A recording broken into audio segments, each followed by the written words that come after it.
پھر تم کہتی کہ نہیں اسے زہر نہیں دیا گیا، میں کیس واپس لیتی ہوں تو میں بندر کی طرح واپس آ جاتا۔ تم بھائی سے جائیداد اور رقم اینٹھنے کے لیے مجھے انگلیوں پر نچانا چاہتی تھی۔ وہ سسکیاں لے کر رونے لگی اور بولی، میں نے آپ کو سچی بات بتا دی ہے، میں نے جو کچھ کیا ہے وہ طلاق سے بچنے کے لیے کیا ہے۔ چاہیے تو یہ تھا کہ اس کے خامند کو میں حوالات میں بند کر دیتا، لیکن مجھے اس لڑکی کا خیال آ گیا ہے کہ ایک کمبخت اسے طلاق دے دے گا۔ یہ دونوں خوش قسمت تھے کہ مرنے والے کو ہی زہر دیا گیا تھا، اور یہ محض اتفاق تھا کہ رفت کے خامند نے ایک ناٹک کھیلا اور قتل کی واردات بے نقاب ہو گئی، ورنہ کسی کو شک تک نہ ہوتا کہ یہ قتل ہے۔ میں نے لڑکی کو الگ بٹھا دیا اور اس کے بیان پر غور کرنے لگا۔ جہاں تک جذبات کا تعلق تھا اس لڑکی نے مجھے متاثر کر لیا تھا، لیکن تفتیش جذبات سے نکل کر کی جاتی ہے۔ میں نے رفت اور اس کے خامند کو مشتبہ افراد قرار دے دیا۔ یہ ممکن تھا کہ مرتضیٰ رفت کا خامند نے ہی رفت کے باپ کو زہر لا دیا اور رفت بھی اس میں شریک ہو۔ یہ محض ناٹک ہی نہیں تھا جو مرتضیٰ نے کھیلنے کی کوشش کی تھی۔ میں نے اسے اندر بلایا اور جیرا شروع کر دی۔ صاف پتہ چلتا تھا کہ وہ بے ہوش ہو جائے گا۔ میں اسے بار بار یہی کہتا تھا کہ تمہیں یہ خیال کس طرح آیا کہ رفت کے باپ کا ہارٹ فیل نہیں ہوا اور اسے زہر دیا گیا ہے؟ اس نے اکھڑے اکھڑے جواب دیے جنہوں نے مجھے گہرے شک میں ڈال دیا۔ میں نے رفت کو الگ بٹھا دیا اور مرتضیٰ کو الگ۔ مرتضیٰ سے کہا، اچھی طرح سوچو کہ تم اقبال جرم کرنا چاہتے ہو یا میں تفتیش کا لمبا چکر کاٹ کر تم تک پہنچوں۔ اس صورت میں تم مجھ سے کسی رعایت کی توقع نہ رکھنا۔ جناب، اس نے روندھی ہوئی آواز میں کہا، میری اس کے ساتھ نہ کوئی دشمنی تھی نہ کوئی لالچ۔ معلوم ہوتا ہے میری بیوی نے آپ کو میرے خلاف کوئی جھوٹی بات بتا دی ہے۔ جناب، میں نے اسے کہا، آپ کی بیوی بھی آپ کی طرح مشتبہ ہے اور آپ کی طرح وہ بھی پابند کر لی گئی ہے۔ میں نے مقتول کے گھر چھاپا مارا اور تراشی اس طرح لی کہ ہر ایک ٹرنک اور سوٹ کیس کی ایک ایک چیز دیکھی، کوئی کاغذ بغیر دیکھے نہ چھوڑا۔ وہاں راحت کو بٹھا لیا۔ یہ تو میں جانتا تھا کہ وہ اقبال جرم نہیں کرے گی۔ اب تو وہ یہ بھی دیکھ چکی تھی کہ خانہ تلاشی میں کوئی ایسی چیز یا تحریر برآمد نہیں ہوئی جو جرم یا مجرم کی نشاندہی کرتی۔ اس کا اثر یہ ہوا کہ وہ دلیر ہوگی۔ وہ اسی بات پر قائم رہی کہ شادی اس کی مرضی کے مطابق ہوئی تھی اور وہ مقتول کے ساتھ مطمئن اور خوش تھی۔ میں نے عاشق علی اور اس کے چھوٹے بھائی کے متعلق اس کے تعلقات معلوم کرنے کے لیے بہت سے سوال کیے، الفاظ بدل بدل کر اسے گھیرنے کی کوشش کی، مگر اس نے اصل بات تسلیم نہ کی اور کہا کہ میں ان لڑکوں کی سوتیلی ماں ہوں اور وہ مجھے ماں ہی سمجھتے رہے ہیں۔ میں نے پوچھا، کیا تم دوسری شادی کرو گی؟ اس نے جواب دیا، میں سوچ بھی نہیں سکتی، جسے چاہا تھا وہ مر گیا ہے، میں تو اسی گھر میں رہوں گی۔ میں حیران تھا کہ لڑکی پختہ کار ہے یا اسے کسی نے پختہ کار بنا دیا ہے، یعنی جس کی خاطر اس نے خامند کو زہر دیا ہے اس نے اسے یقین دلایا ہے کہ پولیس یہ جرم ثابت نہیں کر سکتی، لہٰذا وہ میرے ہر وار سے اس طرح بچ کر نکل جاتی کہ میں پریشان ہو گیا۔ یہ تو مجھے یقین ہو چکا تھا کہ اس نے اپنے خامند کو زہر دیا ہے، مگر اس نے میرا یقین ہلا ڈالا اور میرے دل میں یہ شک پیدا کر دیا کہ مقتول کو رفت اور اس کے خامند نے زہر دیا ہوگا۔ لیکن میری زیادہ تر توجہ راحت اور عاشق علی پر تھی۔ اس دوران میرے ASI نے مجھے باہر بلایا۔ تلاشی میں وہ میرے ساتھ تھا۔ میں نے اسے کچھ ہدایات دی تھیں، وہ ان پر عمل کر رہا تھا۔ اس نے مجھے شیشے کا گلاس دیا، اس کے متعلق ایک دو باتیں بتائیں اور چند باتیں میرے کان میں ڈال دیں۔ میں کمرے میں گیا، راحت سر جھکائے بیٹھی تھی۔ اس نے سر اٹھایا تو میں نے اس کے اور اپنے سامنے رکھی ہوئی تپائی پر شیشے کا گلاس رکھ دیا اور اس کی آنکھوں میں آنکھیں ڈال دی۔ اس نے نظریں گلاس پر ڈالیں اور پھر میری طرف دیکھنے لگی۔ میں نے اس کے چہرے پر تبدیلی دیکھی، میں خاموش رہا۔ وہ جھنجھلا کر بولی، یہ گلاس آپ نے میرے آگے کیوں رکھ دیا ہے؟ تاکہ تم اسے اچھی طرح پہچان لو، میں نے جواب دیا۔ تم نے پرسوں عاشق علی کے ہاتھ سے گلاس چھین کیوں لیا تھا؟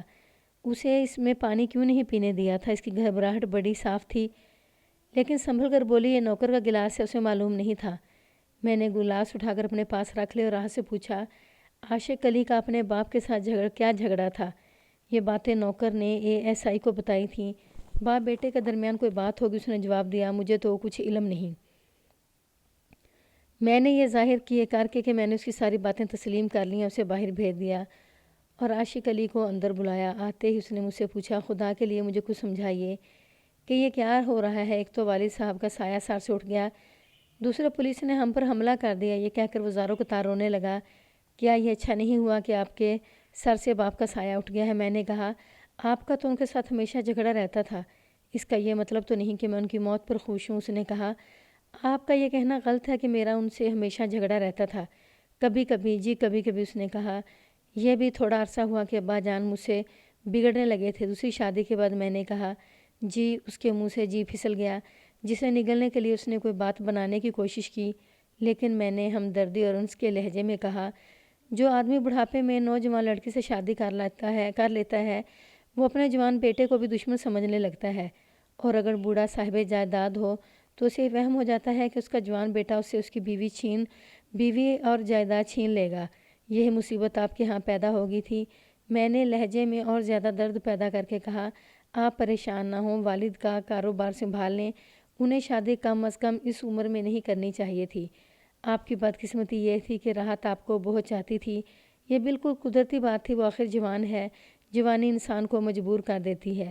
میں نے لمبا چوڑا لیکچر شروع کر دیا۔ عاشق علی جی جی کہتا رہا۔ میں اس کی کمزوری سے آگاہ تھا، یہ اس کی بہت بڑی کمزوری تھی کہ پولیس اس کے گھر کی تلاشی لے کر اس کے گھر بیٹھی تفتیش کر رہی تھی۔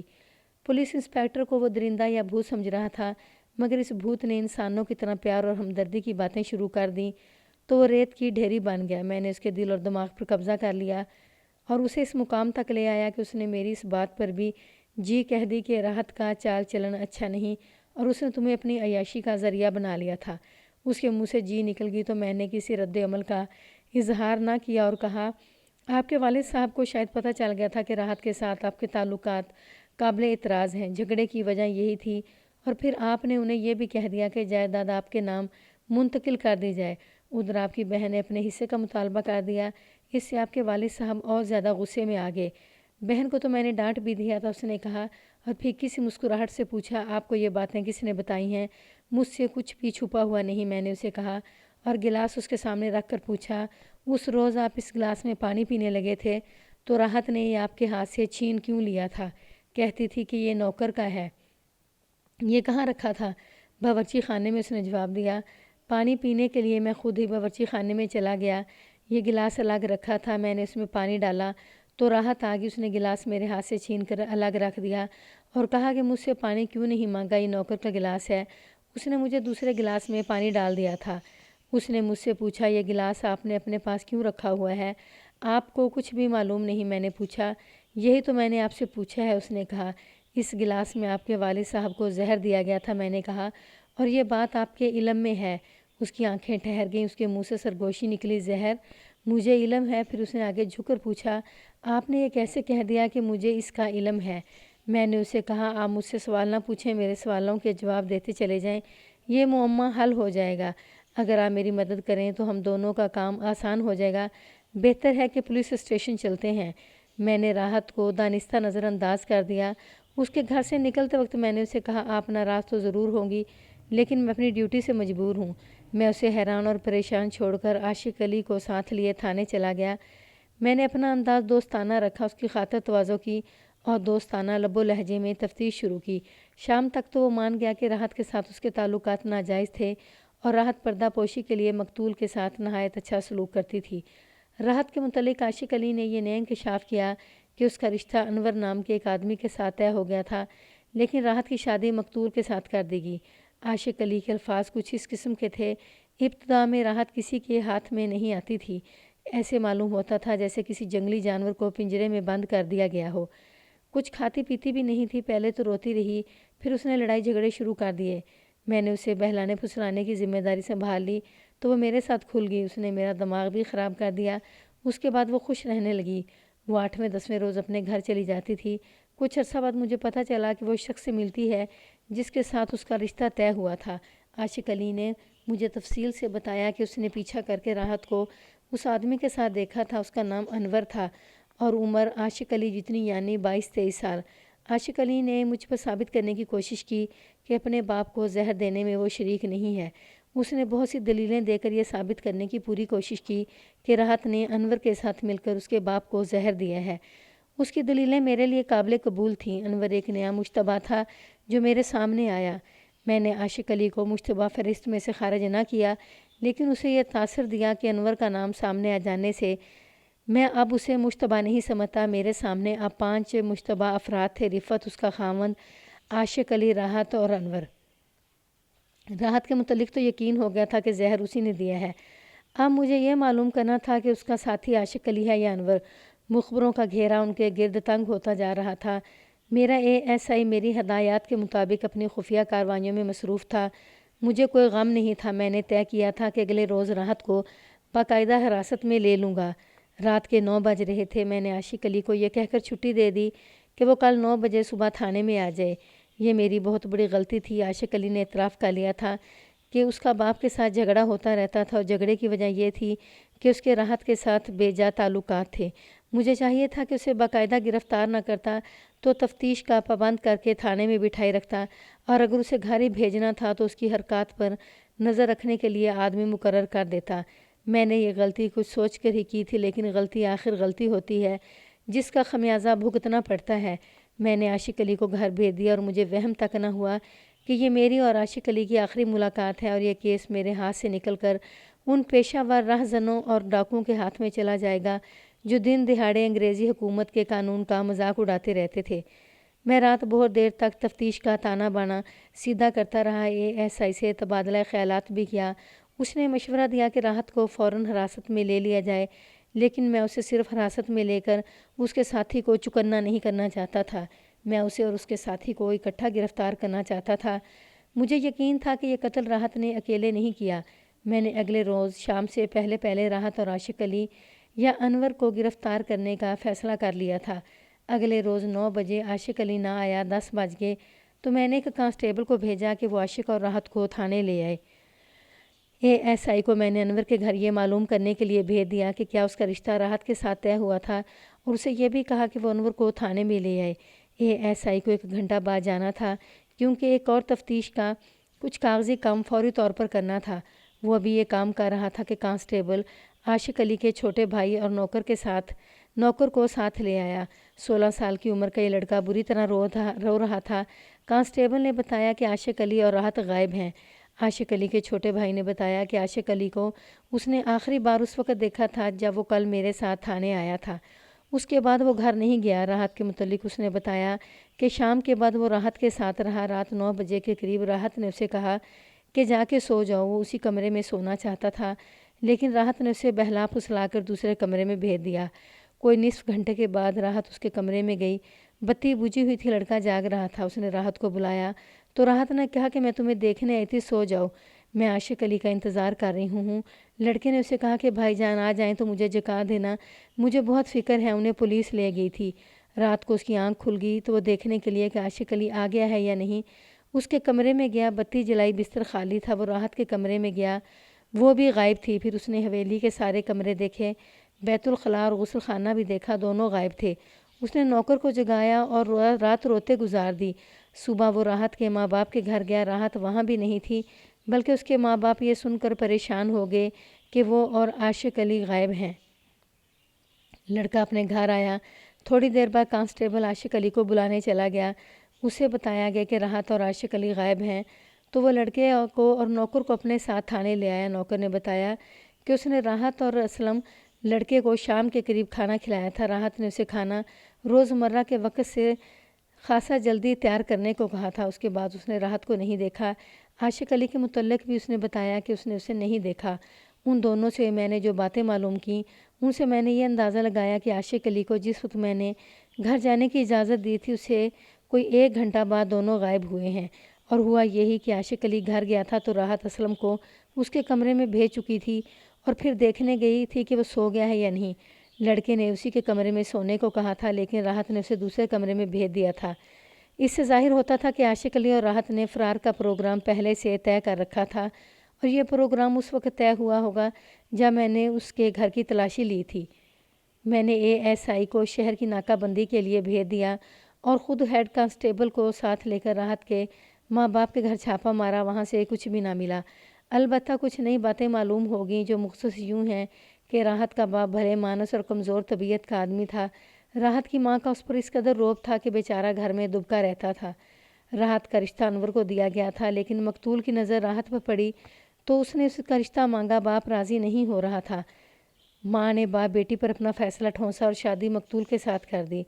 ماں نے مقتول سے 10,000 روپیہ نقد لیا تھا۔ انور نے راحت کے باپ کو قتل کی دھمکی دی۔ باپ نے انور کی منت سماجت کی اور اسے بتایا کہ وہ گھر میں بے بس اور مجبور ہے۔ انور نے پھر راحت کی ماں کو دھمکی دی پھر راحت گھر آ کر انور سے ملنے لگی۔ راحت کے باپ نے تو ساری باتیں بتا دیں، لیکن اس کی ماں باتیں گول کر رہی تھی۔ میں نے اسے الگ لے جا کر دھمکی دی کہ وہ صحیح بات نہیں بتائے گی تو اسے تھانے لے جاؤں گا۔ کچھ تھانے کا خوف تھا اور کچھ میری پوچھ گچھ کا گورکھ دھندا، جس نے اسے تمام باتوں کا اعتراف کرا لیا۔ وہ مان گئی کہ اس نے بیٹی کا 10,000 روپیہ لیا تھا، اور وہ یہ بھی مان گئی کہ راحت شادی کے بعد انور سے ملتی تھی۔ یہ ایک شرط تھی جو راحت نے ماں سے منوائی تھی کہ اسے انور سے ملنے سے نہیں روکا جائے گا۔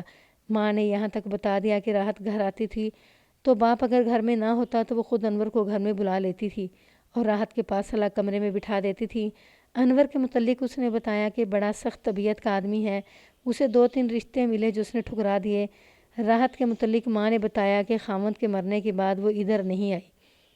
میں انور کے گھر گیا۔ اس کے ماں باپ نے بتایا کہ انور بڑا ضدی لڑکا ہے، شادی کا نام نہیں لینے دیتا۔ میں نے پوچھا کہ وہ کہاں ہے تو باپ نے کہا کہ وہ اس کے ہاتھ سے نکل گیا ہے، اکثر گھر سے غائب رہتا ہے، اتنا خود سر ہو گیا ہے کہ والدین اس کے لیے پریشان ہیں کہ یا اپنی جان لے لے گا یا کسی کو مار ڈالے گا۔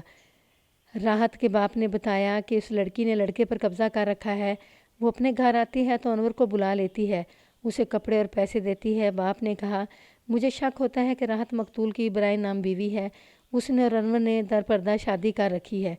میں نے جب اسے بتایا کہ راحت نے خاوند کو زہر دیا ہے اور وہ لاپتہ ہے تو باپ رو پڑا اور کہنے لگا اس لڑکے نے مجھے جس طرح پریشان کر رکھا ہے اس سے تو بہتر ہے کہ وہ پھانسی چڑھ جائے، رو دھو کر صبر کر لوں گا۔ اب تو محلے برادری میں اس نے سارے خاندان کو بدنام کر رکھا ہے، میں اس کی ماں اور اس کی بہنیں کسی کو منہ دکھانے کے قابل نہیں رہے، یہ بدبخت میرا ایک ہی لڑکا ہے۔ ماں باپ کی پریشانی تو اپنی جگہ تھی، میری پریشانی یہ تھی کہ انور بھی لاپتہ، عاشق علی بھی غائب، راحت گئی تو کس کے ساتھ گئی ہے؟ شہر کی ناکہ بندی بیکار تھی، رات کے وقت 3 ریل گاڑیاں یہاں رکتی تھیں، 2 بسیں بھی رات کو یہاں سے روانہ ہوتی تھیں۔ راحت اور اس کے ساتھی کم و بیش 200 میل دور پہنچ چکے ہوں گے۔ اب مجھے ملزموں کی تصویریں حاصل کر کے مختلف شہروں میں بھیجنی تھی اور ان کی تلاش کے دیگر اقدام کرنے تھے۔ وہ دن اسی بھاگ دوڑ میں گزر گیا۔ دوسرے دن 2 دیہاتی تھانے میں آئے اور اطلاع دی کہ شہر سے 2 میل دور ایک قدرتی جوہڑ میں ایک شہری کی لاش پڑی ہے، کپڑے خون سے لال ہیں۔ میں قتل کی ایک اور واردات رجسٹر کرنے کے لیے چل پڑا۔ ہیڈ کانسٹیبل اور 2 کانسٹیبلوں کو ساتھ لیا، تانگے میں بیٹھے اور روانہ ہو گئے۔ یہ دیہاتی مجھے ایسے علاقے میں لے گئے جہاں سے کم ہی لوگوں کا گزر ہوتا تھا۔ اس زمانے میں وہ علاقہ ویران تھا، سرکنڈے اور جھاڑیاں تھیں اور درخت بھی تھے، علاقہ زیر کاشت نہیں تھا۔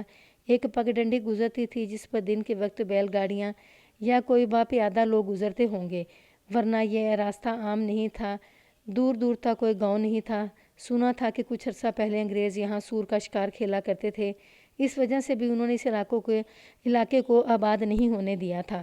دیہاتیوں نے ایک جگہ تانگا رکوایا اور مجھے ایک طرف لے گئے، کم و بیش 150 گز دور ایک جوہڑ کے کنارے لے گئے تو گدھوں کی چڑچڑ کی خوفناک آوازیں سنائی دے رہی تھیں۔ وہ لاش کو کھا رہے تھے۔ لاش جوہڑ کے کنارے پڑی تھی، وہاں پانی بہت تھوڑا تھا، کنارے پر سرکنڈے اور جھاڑیاں تھیں، لاش ان میں چھپی ہوئی تھی۔ یہ لاش عاشق علی کی تھی۔ ان دیہاتیوں کو یہ نظر نہیں آ سکتی تھی۔ وہ 150 گز دور سے گزر رہے تھے، راستے میں ایک جگہ انہوں نے خون گرا ہوا دیکھا۔ زمین پر انہیں ایسے نشان نظر آئے جو صاحب بتاتے تھے کہ یہاں کوئی لڑائی جھگڑا ہوا ہے۔ وہاں سے ایک نمایاں نشان ایک طرف کو جاتا تھا، جیسے کسی انسان کو مردہ یا زندہ حالت میں گھسیٹ کر لے جایا گیا ہو۔ خون صاف نظر آتا تھا جو خشک تھا، زمین کچی تھی جس نے میری خوب رہنمائی کی۔